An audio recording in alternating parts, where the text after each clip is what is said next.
For us. I want to welcome everybody. If this is your first time to the Grove City Area Historical Society and Museum, I encourage you to take a little bit of time afterwards and take a look around. We have 3 floors of museum exhibits. We're happy to present these programs at no charge because we want to get you in to the building. We want you to see what we have here. And then we do graciously accept donations if you want to make a donation, because donations and memberships are the only income we have to keep all our maintenance on the building and everything going. So we appreciate any donations you can give us. I'm going to introduce now one of our board members, Barb Frankenberg, and she's going to introduce our speaker. Okay. Hi, I first heard Susan speak at my church, Grace Downtown, to our women's circle, and it was so fascinating because we've all lived miles from, the Amish people, and you see them riding in their buggies and you think, wonder what their life is really like. And she is going to tell you exactly what their life is really like. It's fascinating and amazing and things you would never believe go on in our little communities. So a little bit about Susan. Susan Hougleman is the owner and operator of Simple Life Tours, which does the tours in New Wilmington. Takes you around to the Amish farms. She was born in Pittsburgh, grew up in the Amish countryside of New Wilmington. She has lived amongst and done business with the Amish community for more than 20 years. Through her unique experiences as an Amish tour guide, she has been welcomed into the Old Order Amish community, not just as a business acquaintance, but as a trusted friend and confidant. She has combined her passion for writing, her love for the Lord, and her love for the Amish people to create a book of inspirational stories and photographs of the Amish people of Lawrence County.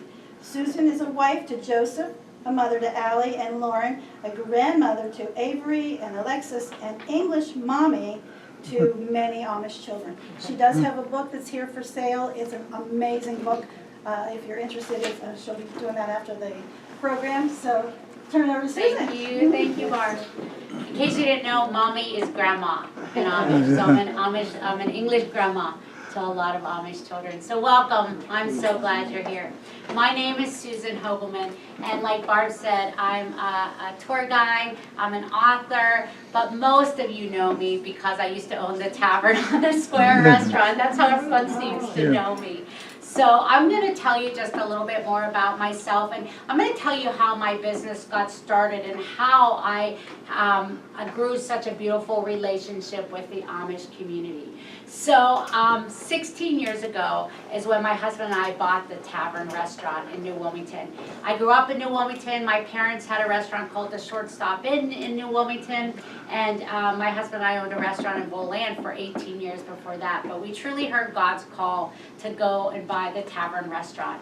And so when we first opened the Tavern, I was the hostess there. I'm a people person, so I love meeting new people, and I love being the greeter and the hostess of the Tavern. And every day that I would work, I would notice something unusual.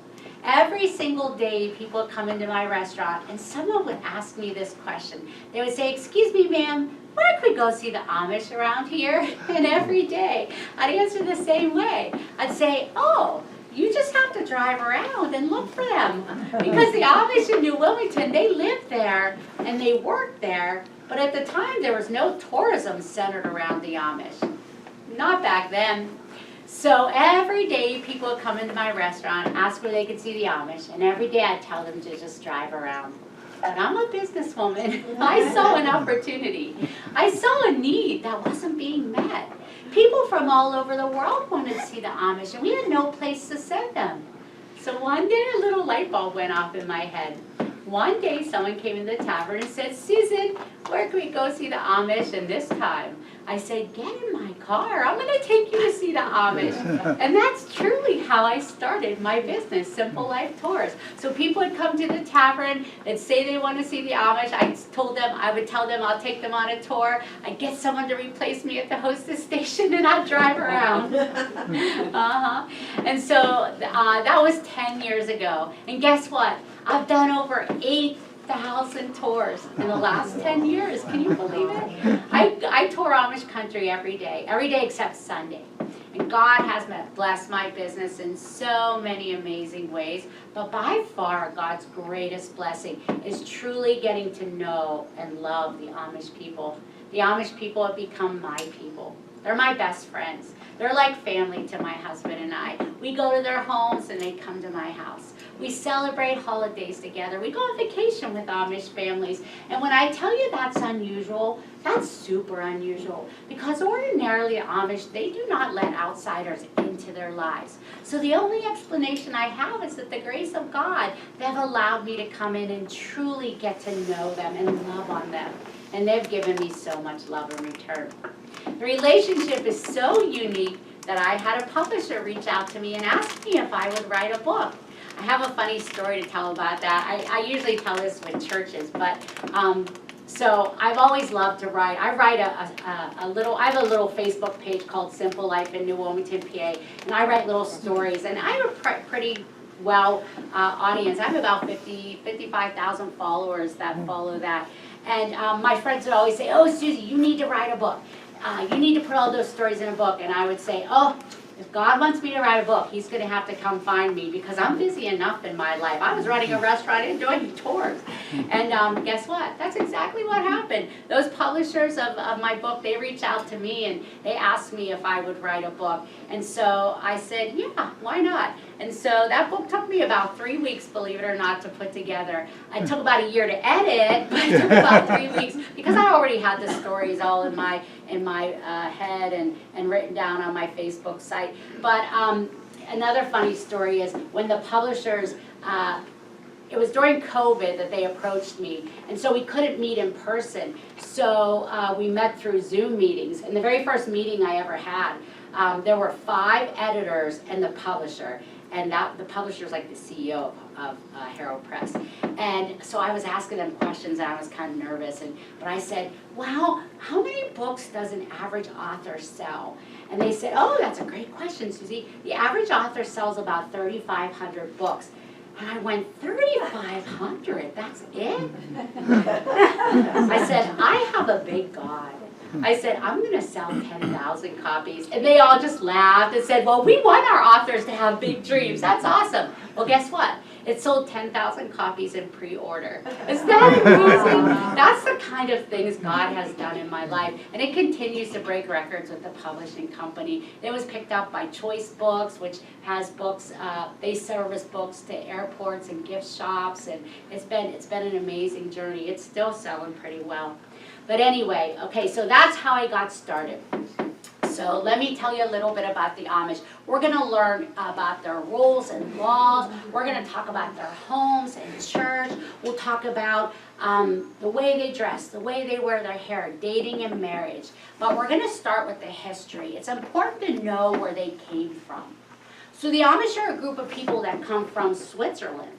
Many people think it's Germany, but really it's Switzerland. They're a group of people that originally were called the Anabaptists. See, Amish, that's a way of life. Their religion is Anabaptist. And Anabaptist means adult baptism or rebaptism. See, the Anabaptists broke away from the Roman Catholic Church in the 1500s. And they had 5 main beliefs that the Amish still adhere to today that were very different than the Roman Catholics. The first belief, they believe in being baptized as an adult, not an infant, hence the name Anabaptist. See, many people think the Amish are born into this life, but really it's something they choose. When they become an adult, which the Amish consider 17 as the beginning of adulthood, they make a vow to live Amish. And when they make that vow to live Amish, they're agreeing to abide by all their rules and laws. See, the Amish live by a set of rules called their Ordnung. O-R-D-N-U-N-G. That means laws. So that's their laws, their boundaries, their rules, their structure of life. And when they make that vow to be Amish, they're agreeing to live by their rules and laws. And that's when they're baptized. So they're baptized as an adult, not an infant. The second belief, the Amish are separatists.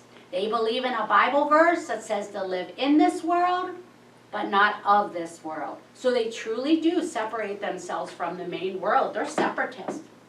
The third belief, the Amish and the Anabaptists are pacifists. They would never ever harm another human being, no matter what the circumstance. They're pacifists. The fourth belief, they believe in living a very humble and simple life, truly following in the footsteps of Jesus Christ, our Savior. And like Jesus was, most Amish are carpenters. They're woodworkers, cabinet makers, furniture makers, farmers, roofers, laborers, anything working with their hands. And then the fifth belief, and this is what separates them from all other religions. The Amish do believe in shunning or excommunication. If you don't adhere to that ordnung, if you don't follow their rules and laws, or if you're Amish and you leave the Amish, you are shunned or excommunicated. That means they won't look at you, they'll turn their face like this away from you. They won't talk to you, you can't sit at the same table as them, or you can't exchange money with them. And that includes your own children and family members.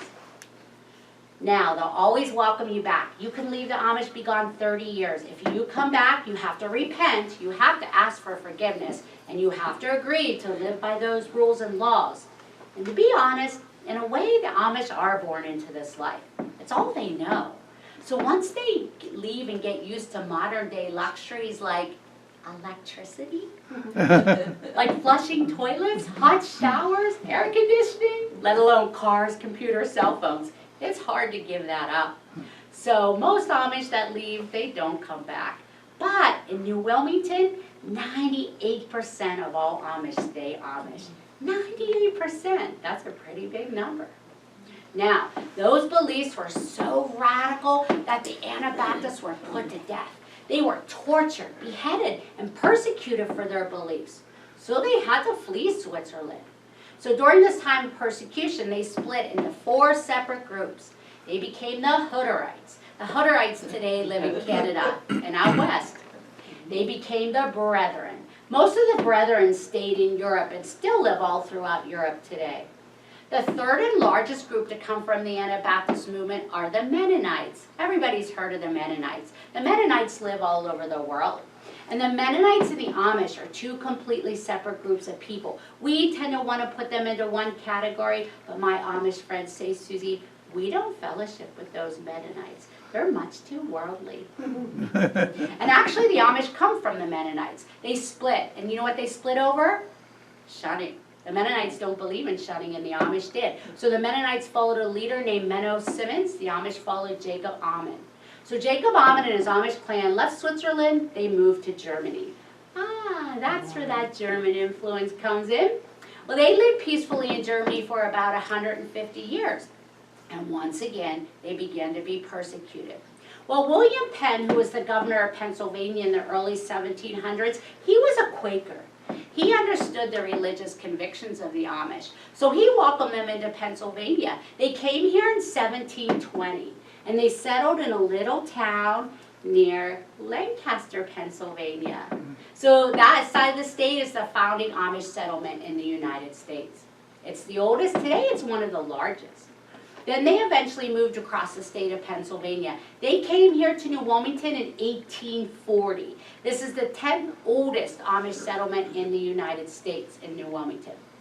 They eventually moved across the state of Pennsylvania, or excuse me, they moved across the United States, and today there's about 385,000 Amish in the United States. They live in 37 of our United States, and Pennsylvania has the most Amish. There's about 83,000 Amish here in Pennsylvania.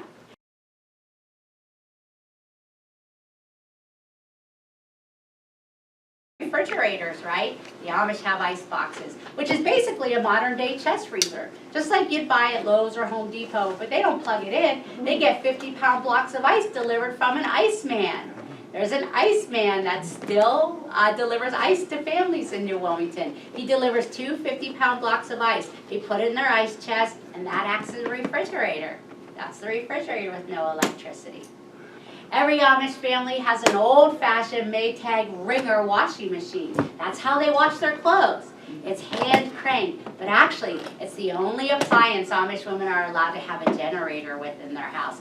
And I asked my Amish friend Linda, I said, why? Why a washing machine? Why not a refrigerator or something else?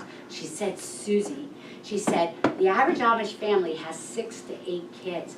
If we had a hand wash laundry, we'd be doing laundry all day, every day. Don't ask questions. No rock the boat. And they hang their clothes out to dry. Monday and Friday are normal laundry days. If you have a big family, you're going to do it on Wednesdays too. But usually Monday and Friday are laundry days. Everybody loves taking pictures of the laundry hanging up.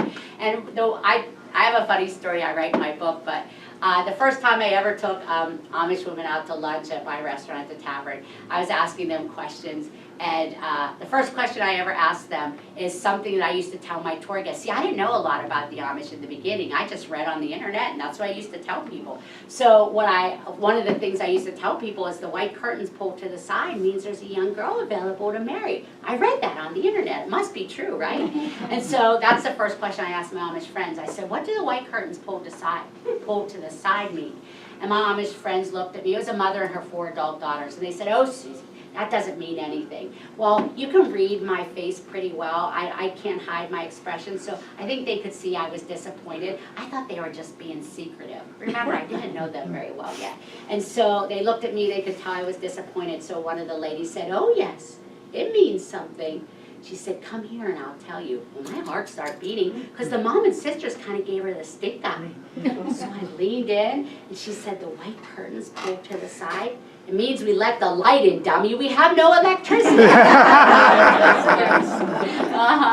then, after I was done asking them 100 questions, I said, do you girls have any questions for me? They're like, no, Susie, we don't have any questions for you. And then that one sister, the funny one, her name's Linda, she said, I have a question.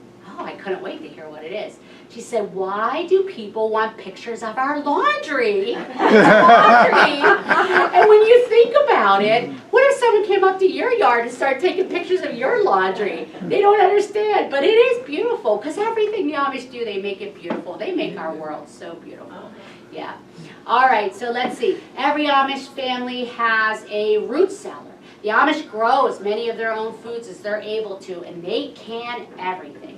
Fruits, vegetables, jams, jellies, pickles, sauces, gravies, salsas. We probably all tasted some of their Amish canned goods. They can everything.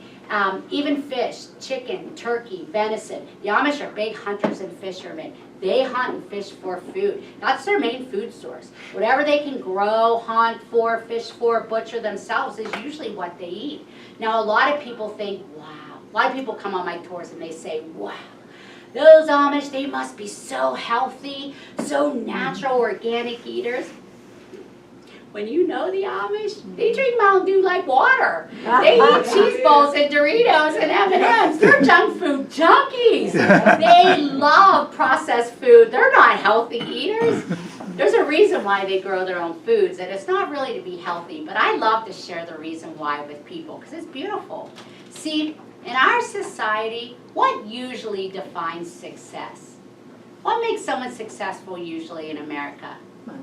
Money. Of course, we'd say money, right? The more money you have, the more successful you are. That's the exact opposite of the Amish. Honestly, it is. The least amount of money you need to live, the more successful you are, if you're Amish. Because if you don't need a lot of money, mothers can stay home and raise their children from home. They make home-cooked meals. They take care of their elderly. We send our elderly to nursing homes. We're too busy. But the Amish build a little house right next to one of their children, and that their elderly have their independence, but yet their kids and grandkids are right next door. Fathers and sons usually work together from home in a family-owned business. See, we value money and nice things. We won't admit it, but we do as a society. The Amish value God, family, community. That's the order of importance to them. Making money is way down on their list. If someone has a need, like a house built or a field plowed or a barn raised, the whole community comes together to help their neighbor in need. God, family, community. That's the values of the Amish. And that's why they grow their own foods. When I first opened the tavern, no Amish would come into my restaurant. And I wanted to know why. I had the good homemade cooking that they like. So I went and found a bishop. His name was Jacob. I said, Jacob, how come your people don't come and don't come in my restaurant. And Jacob said, this is what he said to me. He said, Susan, there are people in China that don't have Bibles. He said, how can we let our people waste their money in a restaurant when there are people in China that don't have Bibles? Oh, but that's the Amish. That's their values. All right. Every Amish family has a foot-powered antique treadle sewing machine. The Amish make all their own clothes. Everything's handmade except their undergarments. Amish men. I have the best Amish friends. My Amish friends will do anything I ask of them. They're so sweet to me. So I asked them if they would make me some clothes to show people. So Amish men wear these blue denim trousers. Let me get them out so I can show you. Blue denim trousers. No suspenders allowed in our Amish community, which people find that so strange because when you think of an Amish man, you think of suspenders, right? They're not allowed suspenders. That's too worldly. No belts on their pants, no zippers, only buttons and flaps. Amish men wear, these are the shirts they wear, and the buttons, the size of buttons, the color of buttons, how far apart they are all exactly the same. Their clothes are all the same. Amish men have beards if they're married, right? And if they're single, they're clean shaven because they don't wear wedding rings. They don't wear jewelry of any kind. So their beard is a symbol of their marital status. And it's only a chin beard because mustaches used to be a sign of military involvement. And because the Amish are pacifists, they don't want you to mistake their man for a military man. So only a chin beard is allowed. And they all have the same haircut. That attractive bowl cut. But there's a purpose behind that. They believe God said to always wear a head covering at all times. That symbolizes they're in a constant state of prayer and submission with the Lord. So they have to cover their ears, the top of their ears with their hair. Then they wear a straw hat when they leave the house. And there are two types of hats they can wear. This is a homemade Amish hat. And then there's store-bought ones. And they don't mean anything, but you can just choose which one you want. And for a wedding, church, funerals, they wear a black and white dressy outfit and a black felt hat. And that black felt hat is also worn in the winter. Amish women wear shades of blue, purple, tan, and gray. There's 100 different shades of blue and purple they can choose from. If you've ever been in an Amish fabric store, there's about 3 walls of purples and blues and tans and grays. And it's kind of funny because they actually they'll call a purple red and pink, and they'll pretend it's all the colors, but it's blue, purple, tan, and gray. And no buttons or zippers or fasteners of any kind on women's dresses. They're only allowed to be fastened with straight pins. Straight pins! And look, this is the back. They have to reach back there and straight pin their dress there. But that's the rule. See, they want no reason for a man's eye to be drawn to a woman's figure. And buttons could be ornamental, and zippers are shiny. So they're as modest as they possibly can be. Their dress goes up to their neck and down to their ankle. They wear black boots and black stockings, but in the summertime, most women and children go barefoot, right? People on my tour cringe when those little kids run across the gravel driveways barefoot, but that's their culture. They get used to it. If it was me in the hot summer, I'd probably choose to go barefoot rather than wear thick leather black socks and leather shoes. Let's see. Little girls wear a black cap. I had a black cap here, but I must have forgot it. Little girls wear a black cap until they're about the age of 10 or 11. Then they switch to a white cap. And my poor little white cap is so wrinkly. Amish would cringe if they saw that because they iron these. But too many people have handled this and it's got wrinkly. But anyway, here's another funny story. So I used to drive an Amish woman around town on errands, and her name was Linda, and she became one of my best friends. And she would say, okay, Susie, how much do I owe you? I'd say, oh, I'm just your friend. You don't have to pay me. And after about the 10th trip, she said, Susie, I have to pay you. I don't feel right not paying you. So I said, all right, I don't need any money, but I'll tell you what, I would love to have a cap. These are called caps, K-A-P-P. And she went, and I went, rude. I thought, boy, I'm not asking her for $100 or anything. I'm just asking her to make me a cap. But I came to find out, oh, they don't like making these caps. You know why? Because every Amish cap has to have 50 pleats in them. And they don't have electric irons like we do. They use a butter knife. and they have this old iron with a little butane gas can on top, and they have to light the wick and light the iron and hurry up. It's like an all-day task. So not only sewing these, but then trying to iron the pleats in them. So that's why she'd have a fit if she saw how wrinkly mine was. But she did give it to me. Yeah, so that was an amazing gift she gave me. And then, so white caps. And then when they're leaving the house, when they go far away, this is called an Iva cap. And this is their outdoor head covering, and they hate these, especially in the summertime. Because inside it's hard, stiff cardboard, or sometimes a kid's plastic pail they'll use to make these. And in the summertime, they're really hot and uncomfortable. So when I take them places, like to Walmart or something, they'll say, Susie, go inside and see if any other Amish people are in there. Because if they're not, they'll just keep these in the car. But if there are, they have to put them on, but they don't like it. And then they wear a black cape. I just have a little one for a doll my friends made me. But this is called a medley. So an Iva cap and a medley. That's their winter garment. And when they're traveling far from home, they have to wear these. So Iva cap, medley, and then they wear a blue scarf on their heads, and that's called a cap do. And that keeps their cap from getting dirty. When they're working around the house or outside or getting dusty or dirty, and in the winter time as well, they'll wear those blue scarves on their head. Always a head covering. Let's see. School. Amish children go to school from 1st grade till 8th grade, age 6 to 14. No higher education ever than their 8th grade education. The teacher in an Amish schoolhouse, she's just a young, unmarried Amish schoolgirl, usually. Once they get married, young Amish girl. She's done with school, but she's a young Amish girl. Once they get married, they have so much work to do taking care of their own homes. They won't want to have a job outside of home. So that's why their school teachers are usually young girls. The school teacher in my favorite schoolhouse on Fayette, she's 16 years old. She was 16 years old when she started teaching. Her name was Emma Byler. 16.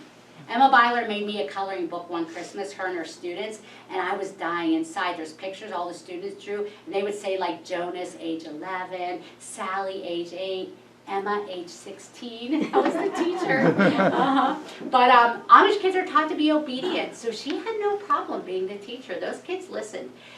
27 students in her classroom. She let me watch her have school one day, and it was just fascinating. If any of you remember Little House on the Prairie, exactly like Little House on the Prairie. The little kids sit up front, the older kids sit in back, they all help each other. It was one of the most special days I ever experienced. Hearing them sing, and it was amazing. But anyway, age 6 to 14, the first thing that children learn to do in school is to speak English. That's not the language the Amish speak at home. At home they speak a language called Pennsylvania Dutch. And Pennsylvania Dutch is a form of Swiss, German, and English all mixed together to make their own language. They don't read or write Pennsylvania Dutch, they just speak it. So when they go to school, they have to learn English so they can read and write. So the rule is at home, you're only allowed to speak Dutch to one another, and at school, you're only allowed to speak English. So that's how they learn so quickly. Then they learn all the basics: reading, writing, math, spelling, American history, geography. They get a good basic education. Truly, they learn all they need to know to be a good member of the Amish community. They get the education they need. And by the way, a lot of people think their language is German, but it's not. I've had people from all over the world on my tour. I had 22 German students today.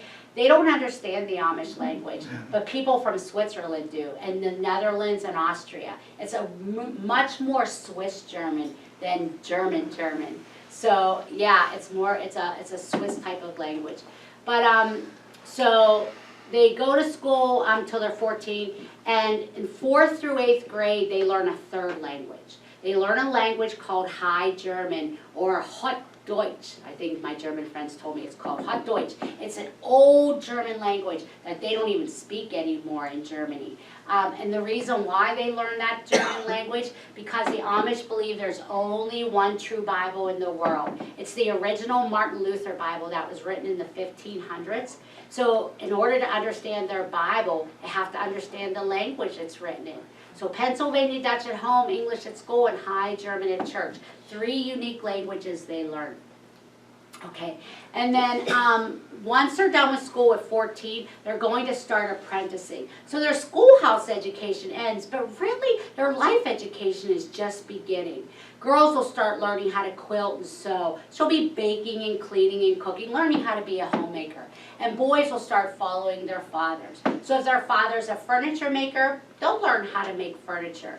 If their father's a roofer, they'll learn the roofing trade. They'll do that guaranteed for 2 years. How many people go in Byler's grocery store? Susan Byler's grocery store on Fayette. Anybody? Yeah? Simon? Has Simon ever waited on you? Simon's 14. He graduated from school. Simon runs the store now. His parents actually just got back from a 17-day vacation. They left a 19-year-old, an 18-year-old, and a 14-year-old home alone, and running 2 businesses, and those boys did phenomenal. That house looked like it does every day. And little Simon has to run this store, but he doesn't want to. He wants to be in his dad's workshop making furniture. But they have to do what their parents want them to do for 2 years until they're 16. Susan doesn't have any daughters, so she needs Simon to help out so she can do her women's work. But at the age of 16, he'll be allowed to choose what he wants to do. And I know he'll be going into his father's workshop. So 14 to 16, they apprentice under their parents. At 16, they can choose to do something different if they'd like. And they apprentice till about 19 or 20. And all their money they make, both boys and girls, from the age of 14 until they're 21, goes to their parents. They're not allowed to keep their own money. The Amish feel it's very important for the whole family to contribute to the well-being and the prosperity of the family. So from the time they're 5 years old, they're taught to do chores. Little children collect eggs, they feed the animals, they mow the grass, clean the barn, sweep the house. Everything is taught from a young age to pull their weight, and that includes financially helping them once they work at the age of 14. But usually their parents don't spend that money. Oftentimes their parents will put that money away for the kids, and the girls' parents always pay for the wedding, and the boys' parents usually will help them get started in life by maybe buying them a piece of property, helping build their first home with that money. So what a way to start off life. No debt, no college education debt, and a new homestead to start life with. It's pretty neat how they do that. All right, at the age of 16, 3 significant things happen when you're Amish. That's a very important age to be. The first thing, all Amish boys get their own horse and buggy when they turn 16. Yeehaw! They get their own set of wheels, freedom! That's right, that's exciting. Girls and boys can both drive buggies starting at 14, but boys get their own buggies at the age of 16. The second thing that happens, all Amish youth are invited to attend something called Rumspringa, go through something called Rumspringa. Rumspringa means running around. Rumspringa is a time of life where Amish boys and girls, age 16 and older, are given an opportunity to taste the world, a little bit, to sow their wild oats, a little bit, to get it out of their system. They haven't joined the church yet. They haven't made their vow to be Amish. So until they make their vow to be Amish, technically they're not under the church's authority.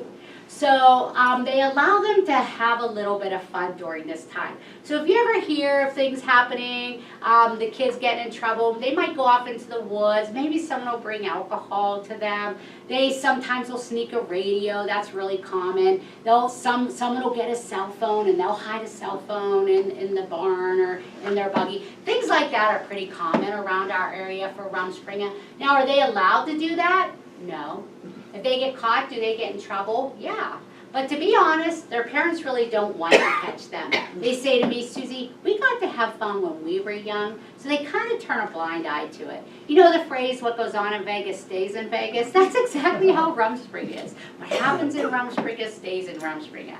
And I have an Amish friend named Sam who's 18, and he got an English haircut. Sometimes you'll see boys with their ears sticking out, and they'll wear these cool sunglasses. I said, Sam, did you get in trouble for getting your hair cut like that? He said, yeah, I got a 2-week ban. That's a temporary shunning. Like for 2 weeks, he wasn't allowed to socialize or go to church.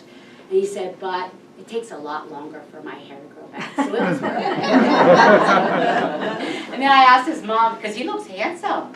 We're used to that bowl cut, but he looked handsome. I said to his mom, do you think Sam looks handsome? She said, no, he looks horrible. She was so embarrassed. It doesn't look good on her for her son to do something like that. So Rumspringa starts at 16. It doesn't have a specific end date. Really, it's when they're ready to settle down and be married. That could be the age of 17, but usually it's the age of 19, 20 when Rumspringa ends. If I was Amish, I'd want to draw that out as long as I could. What are you?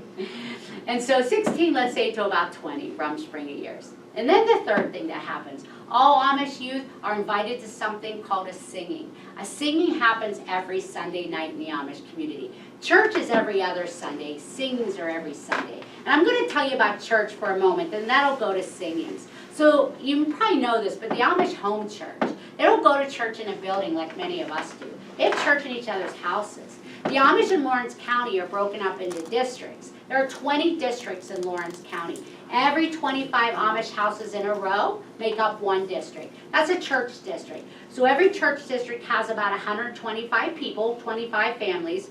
Every church district has a bishop. The bishop is the man in charge of his district. He's kind of like the chief of police and the religious leader mixed into one. He's making sure everybody's following the rules. And if they don't follow the rules, he's going to come knocking at your door and make sure you do follow the rules. Every church district has a schoolhouse. There are 20 one-room schoolhouses in Lawrence County.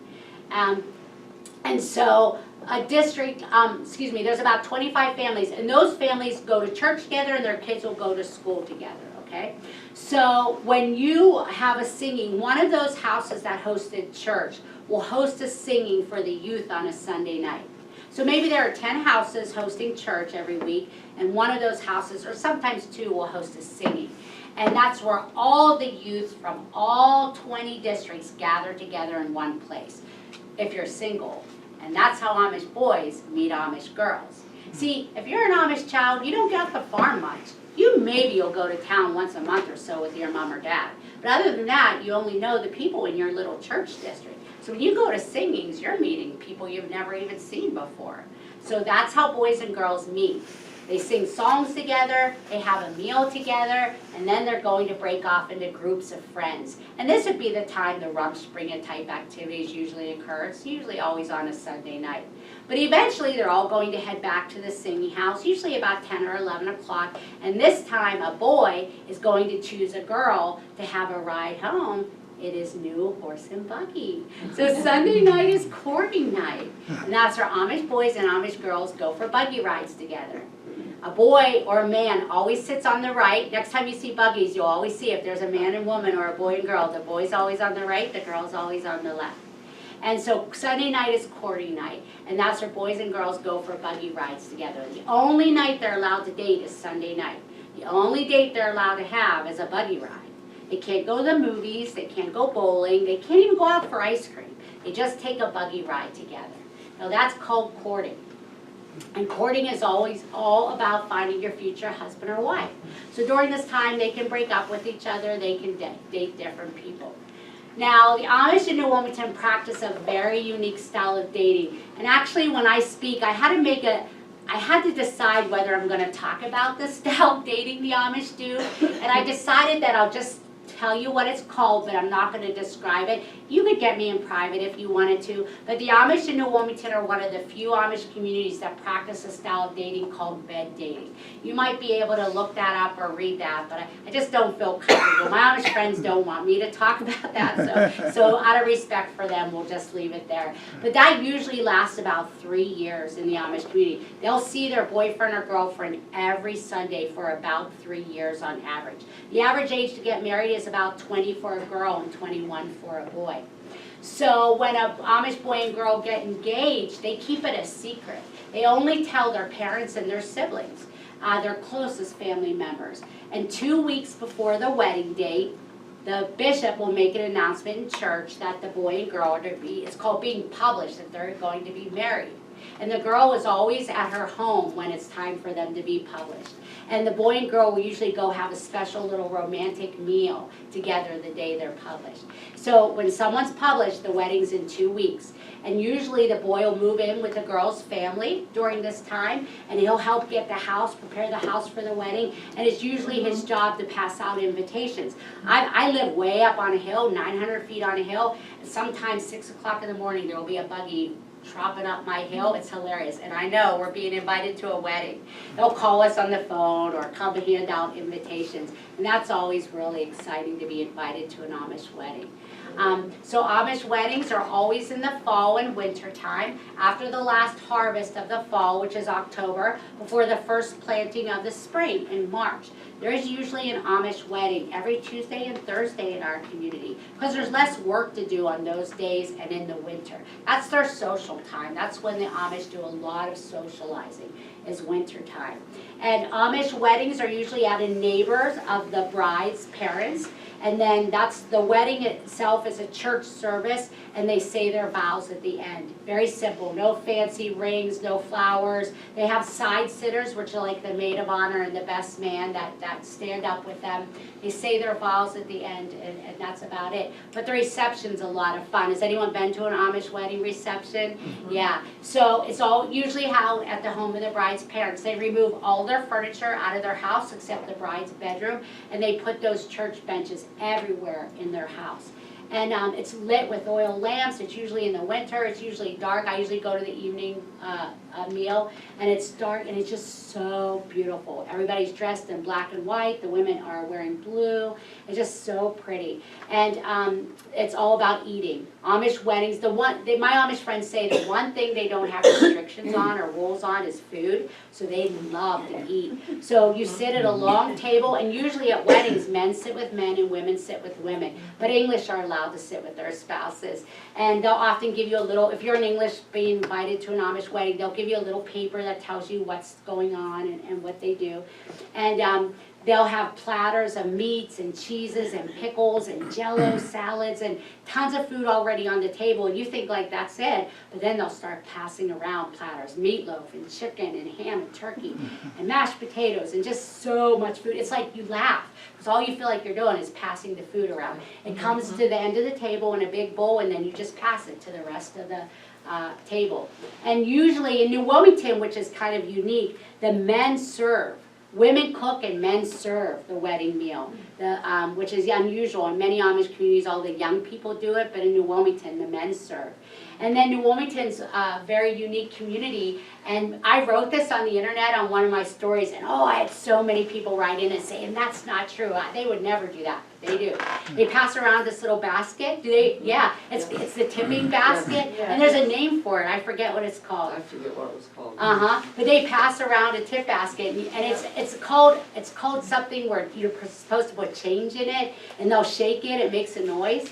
And when they first, yeah, they do that, and you put a tip in there, and it's for all the cooks cooking, like a little thank you.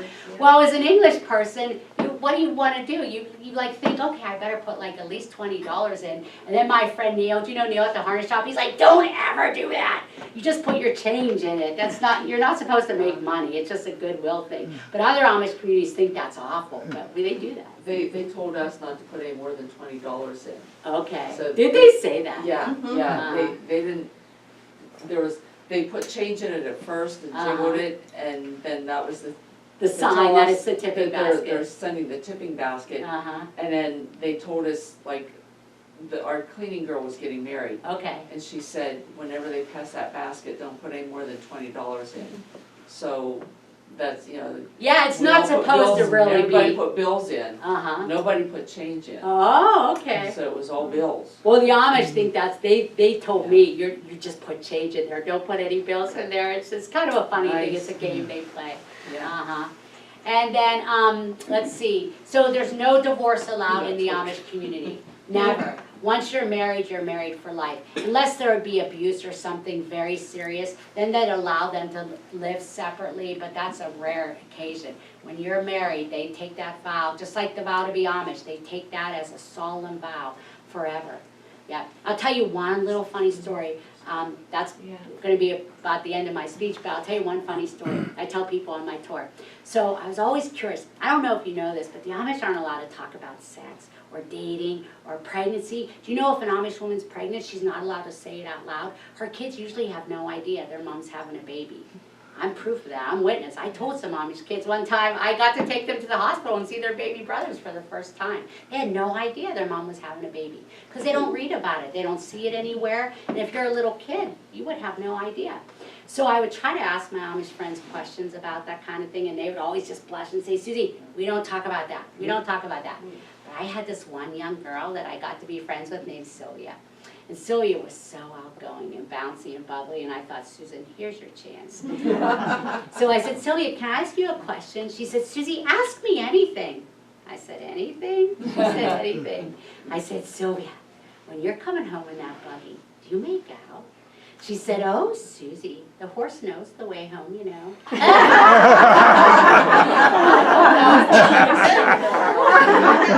All right, does anyone have any questions? Anything I didn't cover that you're curious about? Yeah. The Amish, like, we're from up in the Sandy Lake Stone Okay, area. yep. So the Amish are they're Totally a lot different. different. They're totally different than what the new Wilmington Amish are. That's exactly right. All Amish groups are different. Yeah. And our Amish will not fellowship with many Amish No. groups. If they're too worldly, if they think they're too worldly, they won't even talk to them. Like, well, they'll be kind and nice to them, but like they won't be friends with other Amish. And they, you know what my friend told me today? He said the Nebraska Amish are really super strict. They think New Wilmington are liberal Amish. And if you know the Amish and all, that's funny because the New Wilmington are very strict conservative Amish. Yeah, we Yeah. have a lot of the new order Amish. Oh, okay. And I know, and I call them our family, just like you have family. Mhm. We have friends that we call the old, and she's actually a lot younger than me, and I call her grandma. Oh. And that they don't care for the new order Amish. You know, they're the old order. That's how our Amish They are. don't care for the new order, and the new order, you know, they ride the bicycles, they drive tractors. Yeah. And it's kind of scary at times because you've got the new order Amish driving tractors. You know, they don't have licenses or anything, but they're allowed to drive these tractors, and it's kind of scary because, you know, they don't know the The laws rules or the of the rules of the land. road or anything, you know. I so can imagine that. We're pretty blessed in New Wilmington. I love that our buggies are orange because they're a lot easier to a lot see. easier to see. Yeah, a Ours lot are easier black, to and I see. drive school bus early in the mornings and it's foggy, but at least they have the flashing lights on them. Yeah. The Schwarzen Troopers Amish, they don't want to put, they're fighting with the government over putting lights on there. They use little, they hold lanterns outside of their buggy. Really? Yeah, they're the strictest. Schwarzen Troopers are the strictest. Where are they at? Yeah, in Ohio, in Holmes County, Ohio. Oh, they're having a big Yeah, yeah. I wondered about the black top, red top. Yeah, ours are stuff. orange. There's no reason for it. The first buggy maker decided to go with orange, and that's what stuck. Our Amish come from an Amish community called Big Valley. Big Valley was one of the original settlements in Pennsylvania, and our Amish come from Big Valley. And they're orange top. They actually call them yellow tops. Our Amish call their buggies yellow tops, but they're orange. Yeah, but you know what I say to my Amish friends? Because I don't know if you know the Amish, they're funny. They are. love to joke, and Yes. they're really funny. They have great senses of humor. So I would say to my Amish friends, yeah, it was probably on clearance or something. Nobody wanted that color. That's why. Because they're frugal. They're extremely frugal people. Yeah, they love to joke. They like when I tease them and joke with them. They do. Mhm. We were coming home from our Amish girl wanted to go to Erie, to Sam's Club, she'd never Uh-huh. been. So we took her to Sam's Club, we were coming home, and I come down the interstate, and she goes, "Do you ever see black deer?" And I'm like, "Honey, no, I've never seen black deer. There's no black deer." She goes, "Yes, there is." And I'm like, "No, there's no black deer." I'm driving, and she's like, "Look, there's a black deer," and it was a sign.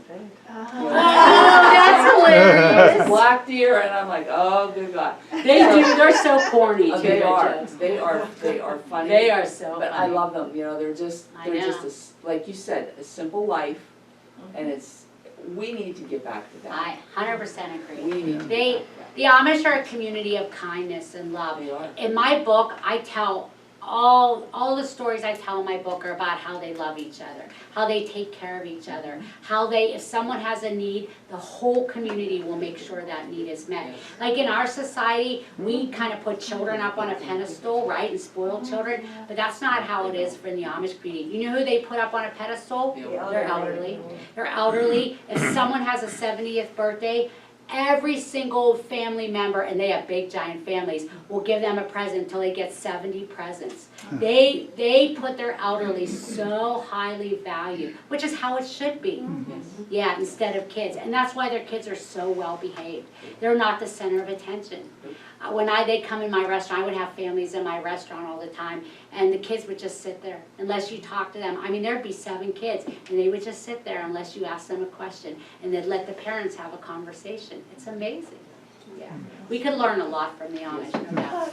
Funerals. Funerals, that's a great question. When an Amish person dies, they're laid out on their own bed on a block of ice. It's actually a pretend bed, but it's made to look like their bed. So you go up to their bedroom usually. The moment they die, the whole church district is summoned to their house. All the adults out of the 25 families in their church district come to their house. They prepare the body. They draw lots to see who will dig the grave. They draw lots to see who will build the pine box. They build it themselves. So they choose like 7 men to dig the grave, 7 men to build the box, and the others will go prepare the home and the body. So the moment they die, the whole district, church district comes to their house. The very next day, always is the viewing, always. You go to their house, you usually go up to their bedroom, you pay their respects and come down. And they're very solemn. See, in my religion, I'm a Christian, and I believe that Jesus died as a free gift to us. There's nothing we can do to earn it. We're saved by grace, right? Well, the Amish, they believe it's works that get you to heaven. So I have assurance I'm going to heaven. That's what my religion believes. But they can only hope they can be good enough, and if they work hard enough, they're going to heaven. So their funeral, our funerals are celebrations usually. Their funerals are very solemn and sad, and they just hope that they were good enough to get to heaven. It's really sad. Yeah, that's sad. But anyway, the 3rd day is the burial. There's 2 Amish cemeteries in New Wilmington, Lawrence County. They're kind of private. They're off a dirt road, a back road, and it just has a little headstone with their name, date of birth, their birth date, and date of death. Yes. Is it appropriate for English to visit? You could for sure go. They don't they don't want gawkers because it's so private to them. But yeah, you could go to. I know back before I started my tours, I know that was part of a tour. At one point, they used to take people to the Amish cemeteries. I wouldn't feel comfortable with that, but I don't think they mind if you would go there and look. I don't think so. Is it the same in like all the Amish? See, I always tell people, I'm not an expert on all Amish. I just am an expert on Lawrence County Amish. I don't know all the Amish rules. I just know our rules for the most part. So I don't know if it's the same. I would say not, because all Amish groups are so different. Some of the things they tell me and teach me, like from the way they wear their hair, it has to be 1 inch or 3 inches above their ears. Their hat brim. There's thousands and thousands of rules they have to follow. They live by rules. That's their life. And they don't even know why they follow half of these rules. Their life is just based on tradition. If I'm being honest and opening up to you, like I'll ask my Amish friends, they'll say, that's the way our grandfathers did it. If it was good enough for them, it's good enough for us. And they don't question. You're not allowed to question. If you have a question, they'll say, because that's the way we do it. That's tradition. You know what I say to my Amish friends? I say, I think I know more about the Amish than you do. And they laugh. They say, you're probably right, Susie. That's what they say to me. It's funny. Okay, When they visit your home, Yeah.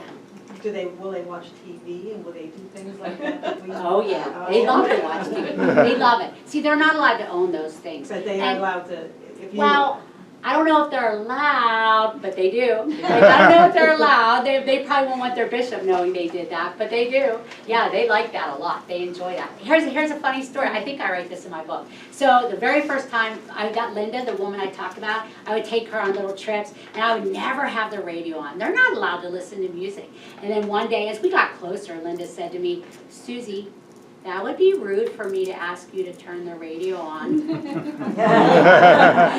And then I said, okay, I get it. And then she said, it'd be even ruder for me to tell you to turn Willie 101 on, the country music. So she wasn't asking me. She couldn't get in trouble. Yeah. And when I first started inviting them to my house, I would invite the whole family to my house, right? And every time in the beginning, they'd say, we'll just let the kids go. We'll just let the kids go. And you'd think that'd be really weird, right? You'd think they'd want to make sure their kids aren't, get into trouble or doing anything. But you know why?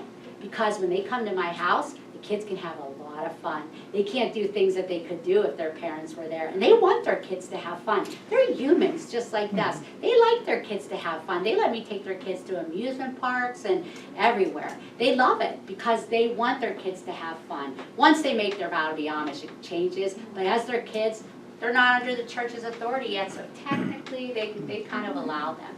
And here's another funny story. I have a billion stories, and I won't tell you them all, but I'll be here all night. But here's another funny story. When the kids all come to my house, one time I had 20 kids over my house for a Christmas. I did this huge, giant Christmas party for them. And I was trying to find a Christmas movie to watch, for them to watch, because I know that would be a real exciting thing for them. So I was going through the Christmas movies, and I'm like, Rudolph, no, you can't give an animal a personality because they shoot deer and they eat them. That wouldn't be good, that'd be sad. The Grinch, we watched the Grinch. Oh my gosh, they were all crying. Why is that man so mean? I don't understand. How could he be so mean? So then I finally, after like 3 years of this, I found the perfect movie. Little House on the Prairie Christmas. Well, if anyone remembers Little House on the Prairie Christmas, Laura sells her horse to get a stove, I think, for her mom. Paul makes a saddle for Laura's horse, so it ends up being a disaster. And they're sitting there crying their eyes out because they have never seen a movie like that. They didn't know what to do with their little feelings. It was so sad. So I did have luck. Finally, the fourth Christmas, Frosty the Snowman. That worked. Yes? Yeah. Go ahead. No, go ahead. Photos. Yes, they're not allowed photographs.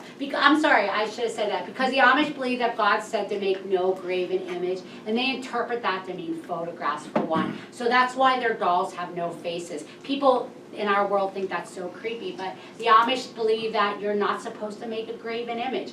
And they interpret that to mean photographs as well as their dolls have no faces. That's why.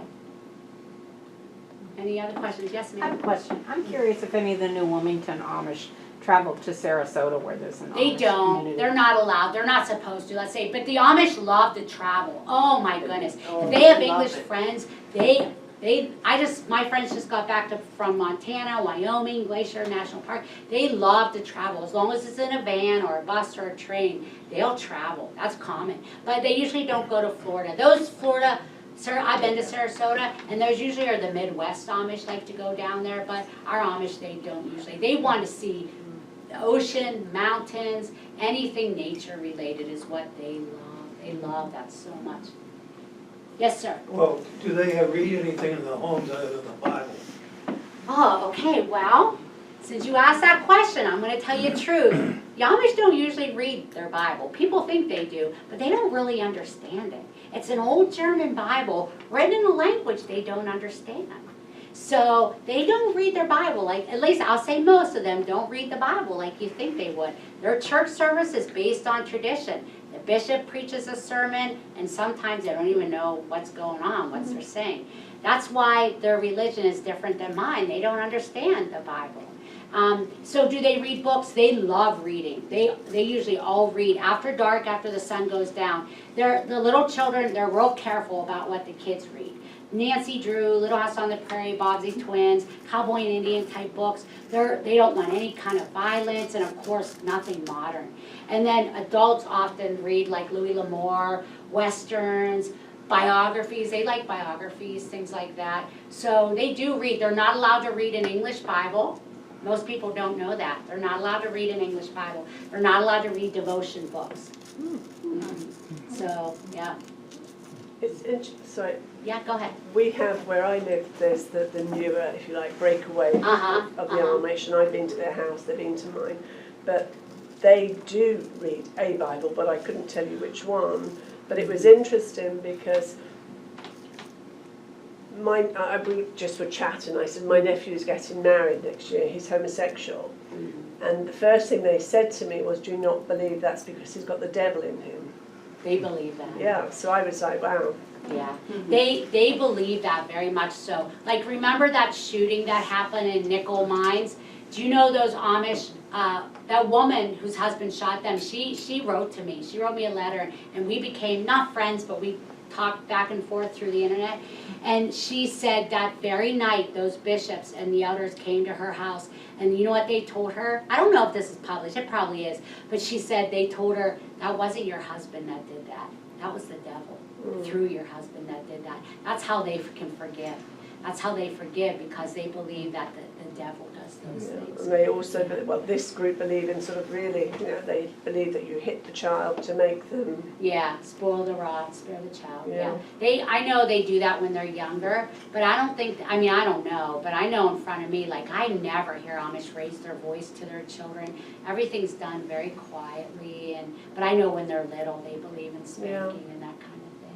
Yeah, but there's something to it, because those kids are so disciplined and obedient. They also give their children a lot more responsibilities than we do.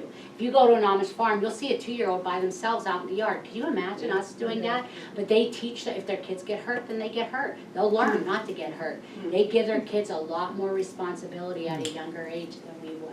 Those little 6- and 7-year-olds sometimes are leading a team of horses, mowing the grass with that sharp blade. But they trust their kids. That's how they teach them to be mature. Yes, ma'am.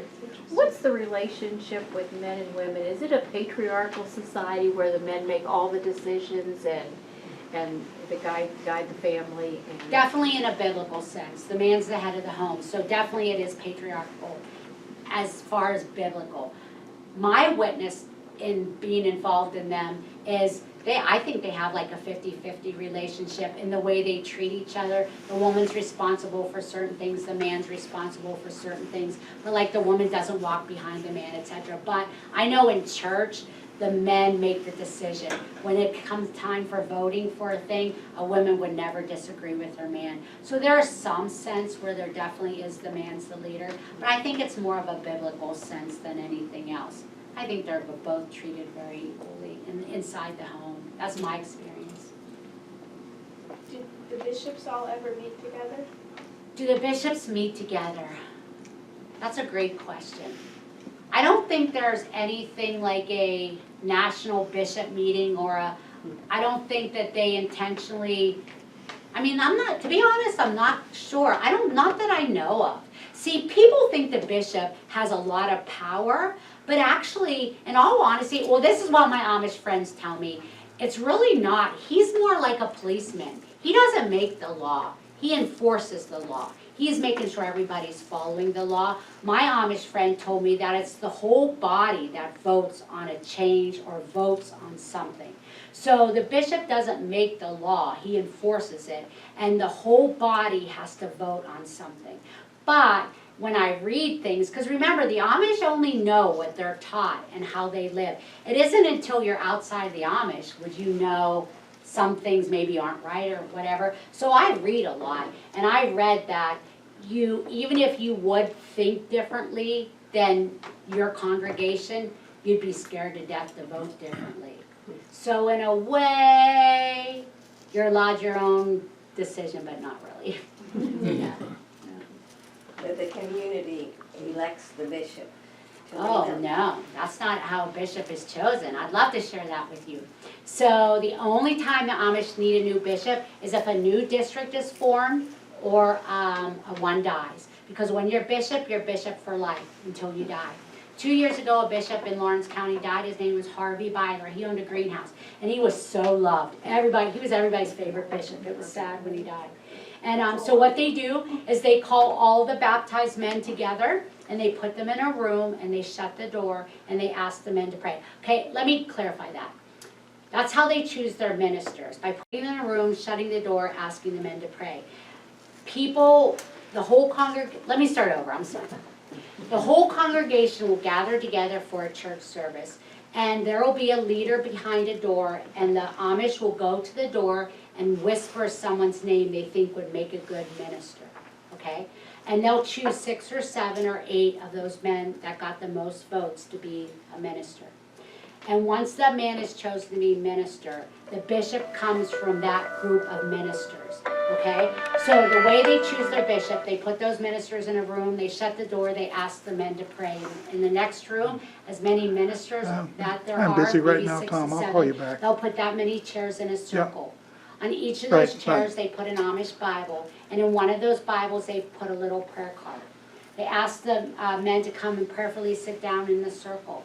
They all pick up a Bible at the same time. At the same time, they all open the Bible. The man has the Bible with the prayer card. That's the new bishop. So I asked my Amish friend Gideon, I said, Gideon, if you're chosen but to be bishop, does that make you feel special? Because if it was me and God chose, because they feel God chooses that person, right? If it was me and God chose me to be bishop, that would make me feel kind of special, hotty-toddy. And I said, is that how you feel? He said, oh, Susan, it's the exact opposite. When those men are in that room praying, they're praying not to be chosen bishop. Nobody wants to be the bishop. It's a hard job. It's a heavy responsibility. They don't get paid to be bishop. They have to live by the law, and they have to make sure their family is living by the law. And when the bishop comes to your house, you're going to go running the other way. If he comes towards you, you don't want a bishop to come to your house, because you're probably in trouble. So, and nobody wants to be the bishop. He said, Susan, oftentimes when they're chosen bishop, they cry. And he said, Susan, their wives cry even harder. So it's drawing lots. It's the only religious group of people I know that still draw lots. That's what it is. They feel God chooses that person. Anybody else? Any other questions? All right. I want to tell you what I have for sale. I have my book for sale. If you want, I'll sign it for you. If you don't have this, this is the best little thing to have if you're local. This is the Amish Business Directory. This is put out about every 3 years. It lists all the Amish businesses in New Wilmington area that you're allowed to go to. All the cabinet makers, all the furniture makers, the greenhouses, the grocery stores, places you didn't even know exist. This is $5. My Amish friends I sell it for. And then I have 2 cookbooks, and all the money that go to these books go to their school. Well, this goes to a woman that has cancer. Oftentimes their families will put together a cookbook and to raise money for their medical bills. That's what this is for. And this is our local cookbook. This is all our Amish families put together recipes, and they sell this, and all the money goes towards school, Amish school. So $20 for the cookbooks, $5 for the directory, and $20 for my book. Thank you, everybody. Thanks for coming. Out in the lobby there, please help yourself. We made a lot. Thank you. I appreciate that. Thank you. Thank you.